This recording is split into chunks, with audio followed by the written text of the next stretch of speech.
Kelompok 2 ini menjelaskan materi terkait yaitu 1. Konflik antara pemegang saham dan manajer. Yang kedua, pemegang saham dan pemegang obligasi. Dan yang terakhir, etika bisnis dalam konteks manajemen keuangan. Sebelumnya, izinkan saya memperkenalkan anggota kelompok saya. Dengan saya sendiri yaitu Indah Sapitri, NPM 2312 110155. Kenalkan, nama saya Lolita Martanti dengan NPM 2312 110151. Saya Hercianti dengan NPM 2312 110160. Konflik antara pemegang saham dan manajer. Konflik ini muncul karena perbedaan kepentingan antara pemegang saham sebagai pemilik perusahaan dan manajer yang mengelola operasional sehari-hari. Pemegang saham ingin memaksimalkan nilai perusahaan untuk meningkatkan kekayaan mereka, sedangkan manajer terkadang lebih fokus pada kepentingan pribadi, seperti mendapatkan gaji tinggi atau mempertahankan posisi mereka, yang tidak selalu sejalan dengan tujuan jangka panjang pemegang saham. Konflik antara pemegang saham dan pemegang obligasi. Konflik ini terjadi, pemegang saham cenderung mengambil resiko lebih tinggi untuk meningkatkan potensi keuntungan perusahaan yang pada akhirnya dapat meningkatkan nilai saham. Namun, pemegang obligasi lebih menginginkan perusahaan mempertahankan stabilitas dan menghindari resiko yang mengancam kemampuan perusahaan untuk membayar bunga dan pokok obligasi. Etika bisnis dalam konteks manajemen keuangan.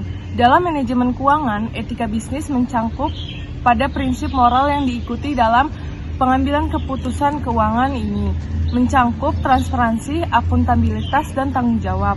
Dalam mengolah keuangan, perusahaan termasuk menghormati hak-hak pemegang saham dan memangku kepentingan lainnya, serta menghindari tindakan yang merugikan orang lain, seperti manipulasi laporan keuangan atau pengambilan resiko yang tidak etis.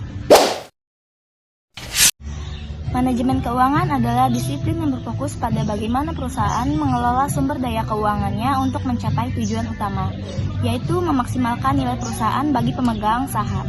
Ini melibatkan perencanaan, pengendalian, dan pengambilan keputusan yang berkaitan dengan investasi, pendanaan, dan manajemen aset perusahaan. Tujuan utama manajemen keuangan, tujuan utamanya adalah memaksimalkan nilai perusahaan bagi para pemegang saham. Dilakukan dengan meningkatkan profitabilitas, menjaga pertumbuhan yang berkelanjutan, dan mengelola risiko dengan bijak, sehingga nilai saham perusahaan dapat tumbuh dan memberi keuntungan maksimal bagi pemegang saham.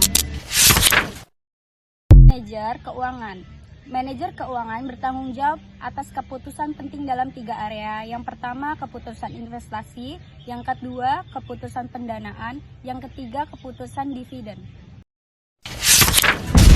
Konflik kepentingan antara pemegang saham dan manajer atau agensi problem. Konflik ini terjadi karena adanya perbedaan tujuan antara pemegang saham atau pemilik perusahaan dan manajer atau agen yang menjalankan perusahaan.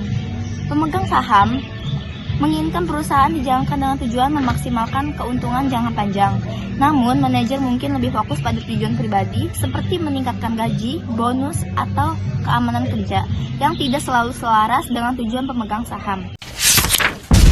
Contoh nyatanya, misalnya, seorang manajer dapat memilih untuk berinvestasi dalam proses berisiko rendah dengan keuntungan moderat untuk menjaga stabilitas perusahaan dan mempertahankan posisinya.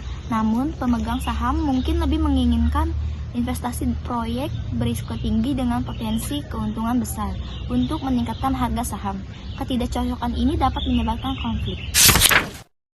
Solusi umum untuk mengurangi konflik. Yang pertama, ada kompensasi berbasis kinerja, memberikan bonus atau insentif keuangan kepada manajer berdasarkan kinerja perusahaan, sehingga tujuan manajer dan pemegang saham lebih selaras. Yang kedua, pemberian saham kepada manajer. Dengan memberi manajer saham perusahaan, mereka akan memiliki insentif untuk meningkatkan nilai saham, karena mereka juga akan mendapatkan keuntungan dari peningkatan nilai perusahaan. Perbedaan antara saham dan obligasi. Saham adalah bentuk kepemilikan dalam perusahaan. Pemegang saham memiliki bagian dari perusahaan dan berhak mendapatkan dividen serta memiliki hak suara dalam kepemilikan perusahaan. Obligasi adalah bentuk utang. Pemegang obligasi meminjamkan uang kepada perusahaan dan menerima pembayaran bunga tetap tanpa memiliki bagian dari kepemilikan perusahaan atau hak suara dan perbedaan antara pemegang saham dan pemegang obligasi. Pemegang saham beresiko lebih tinggi karena mereka hanya mendapatkan keuntungan jika perusahaan berhasil. Pemegang obligasi lebih beresiko rendah karena mereka dijamin pembayaran bunga teratur dan pelunasan pokok pinjaman. Meskipun mereka tidak memiliki kendali atas operasional perusahaan, namun mereka tidak mendapatkan keuntungan dari pertumbuhan nilai saham. Sekian penjelasan dari kelompok kami. Wassalamualaikum warahmatullahi wabarakatuh.